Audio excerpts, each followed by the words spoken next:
L'enunciat ens dona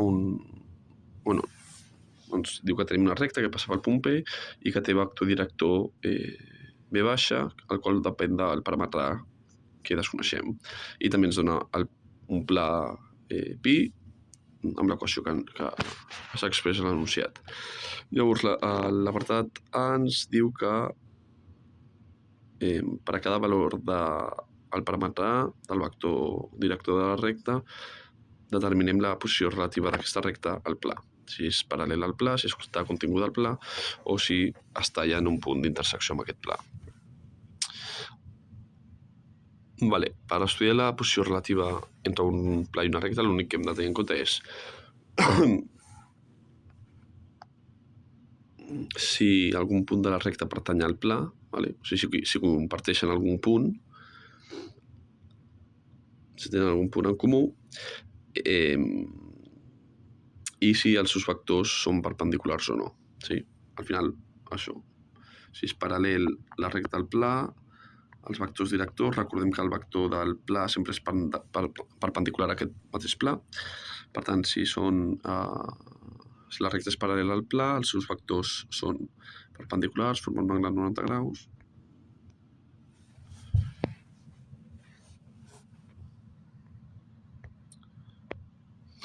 Si la recta està continguda en el pla, vol dir que forma part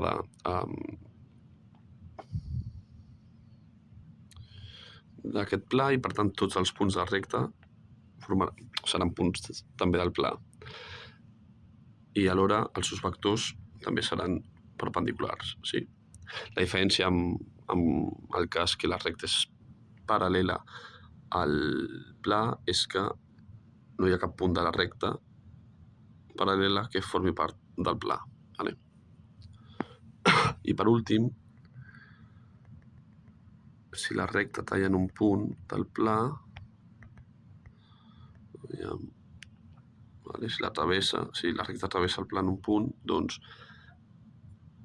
tindran un únic punt en comú, que és el mateix pel pla que per la recta,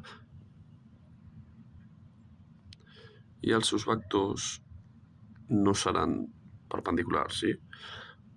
Formaran un cert angle, però no seran perpendiculars. Formaran un cert angle o serà directament paral·lels als vectors, sí? Perquè si la recta travessa completament perpendicular al pla, doncs els seus vectors seran paral·lels. Per tant, l'únic que hem d'estudiar és punt i vector de cada un dels elements.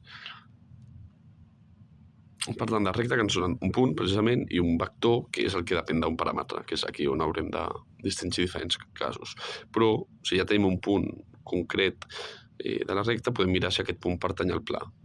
I d'aquí extreure conclusions. Com mirem si el punt P pertany al pla? Doncs substituïm les coordenades del punt P dins de l'equació del pla. Sí? Per tant, si tenim que el pla és 2x més i menys z més 1, igual a 1, perdó,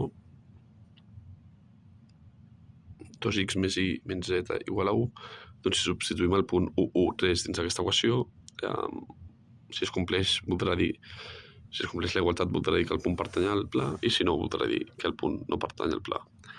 Substituïm. Serà 2 per 1, 2, més 1, menys 3 igual a 1. Això és 3 menys 3 igual a 1, això no es compleix, perquè això és 0 igual a 1, no es compleix. Per tant, el punt no pertany al pla. P no pertany al pla pi. I, per tant, el que segur que la recta no estarà continguda en el pla. Perquè si la recta està continguda al pla, com hem dit, tots els punts de la recta haurien de formar part del pla. Per tant, això no es compleix. Per tant, de les opcions que ens donaven, la que sabem que no serà és que estigui continguda.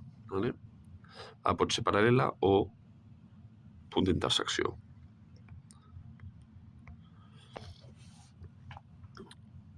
Què s'ha de complir perquè sigui paral·lela, un cop sabem que no comparteix el punt?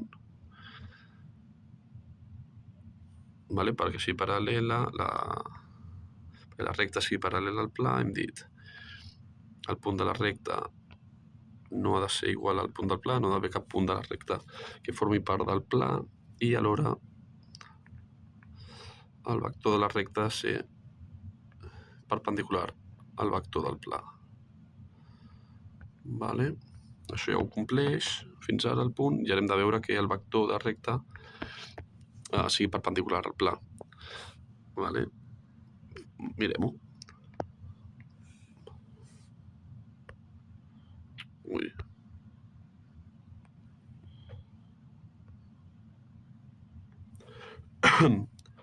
Doncs el vector, perquè el vector de recta sigui perpendicular al del pla, el seu producte escalar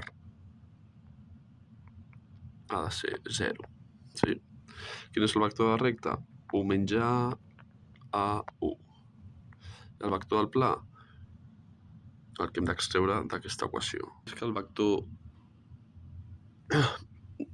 d'un pla, tenint en compte la seva equació general, que té aquesta forma, sempre són les components de l'espai i un número independent, un terme independent, doncs amb aquesta fórmula sempre podem treure el vector director del pla amb les coordenades que acompanyen cada component. És a dir, 2x més y menys z ens indica que el seu vector director serà 2, 1, menys 1. Vale?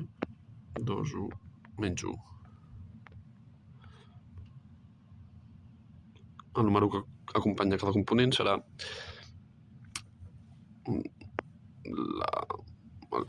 la component precisament del vector director d'aquest pla. Vale? Doncs aquests vectors multiplicats, si fan 0, vol dir que la recta i el pla són perpendiculars. Per tant, operem. Menys 1 menys a per 2 serà 2 menys 2a més a per 1, que és a, més 1 per menys 1, que és menys 1. I això és igual a 0, i per tant 2 menys 1 és 1, i menys 2a més a és a,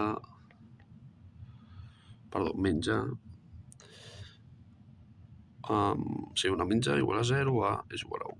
Vale? Quan a val 1, els vectors són, el producte escalar dels vectors és 0, per tant els vectors són perpendiculars, i per tant la recta i el pla són paral·lels, ja que hem vist que el punt de la recta no pertany al pla.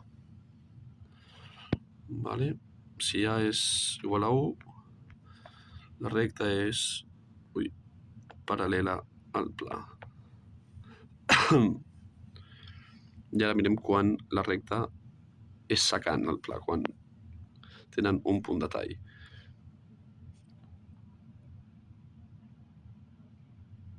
Doncs si hem dit que quan A val 1,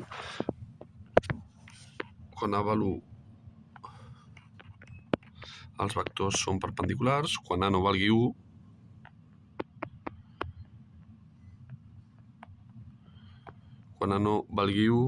la recta o el vector de la recta i del pla podran tenir qualsevol inclinació entre ells,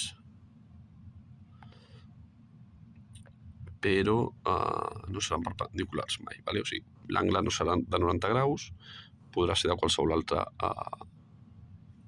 valor, l'angle. I per tant, com entenem que i no ens diuen el contrari, que el pla és infinit en l'espai, si la recta té qualsevol inclinació diferent a 90 graus,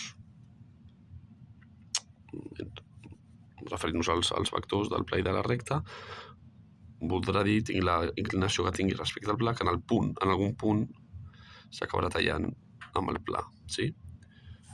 Així doncs, quan A sigui diferent a 1, i per tant els vectors directors no siguin perpendiculars, com el pla és infinit, en l'espai sempre hi haurà un punt de la recta que tallarà el pla. Vale?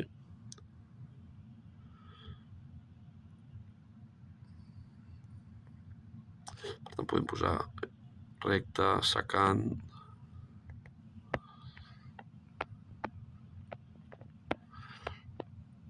api al pla. Vale? Són les dues situacions que es poden donar. Que quan A igual a 1, recta i pla són paral·lels, quan A diferent a 1, la recta talla per un punt al pla.